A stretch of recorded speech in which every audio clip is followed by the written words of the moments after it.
Hi friends, Tom Sherman with Benchmark Mortgage here. Hope you're having a great day today. As we've been discussing, we've been looking at the different animals in surviving your Serengeti. And last video we sent out was regarding the enduring wildebeest. As if you remember, the enduring wildebeest was an animal that would persevere, incredibly tenacious, very focused on a goal, achieving that goal at all costs. Today we're going to talk about the strategic lion. The strategic lion. Now, as you can imagine by the name, the strategic lion is an individual who builds a plan and then they execute that plan. Pure and simple, they're very, very strategic. They're going to build that plan and they're going to execute that plan. Nothing's going to get in the way of them building and executing that plan. I'm going to read a couple of the characteristics that are part of a strategic lion.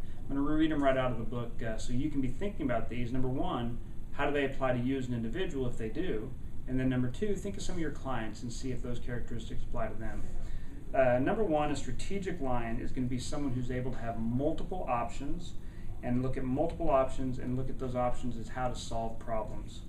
Number two, a strategic lion is going to chart a course that others will follow because he's able to define that course and set the plan on how to follow that course. Strategic thinkers are also obviously strategic lions. They're very, very, very good at effective planning and executing as a team effort.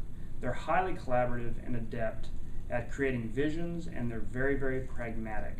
So question for you is, are you a strategic lion? Most of us as salespeople probably are not strategic lions, but I guarantee we have a lot of engineers and we have a lot of clients who are strategic lions. So clearly one of the things that's very important is if we understand a strategic lion as a client, it's going to be a whole lot easier to deal with that client and make sure that we're meeting their needs than if we're just handling things as an enduring wildebeest. So let's look at some examples on this. And I'm going to look at this from a mortgage standpoint because this is really, really, really important.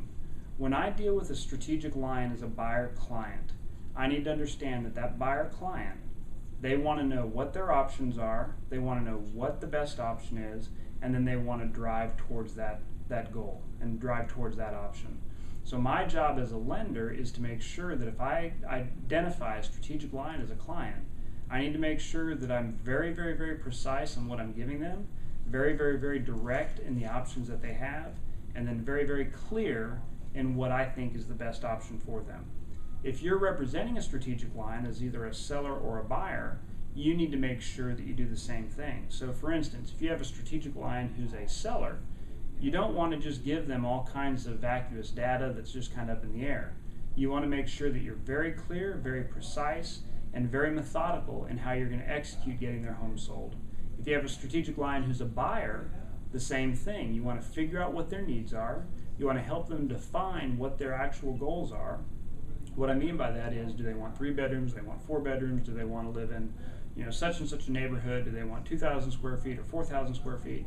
You need to really help them define what their wants are, what their desires are, and then you need to give that to them. By helping them define that and then helping them provide the solution to that, you're going to help make sure that the strategic lion is a happy customer. Thank you very much and have a great day.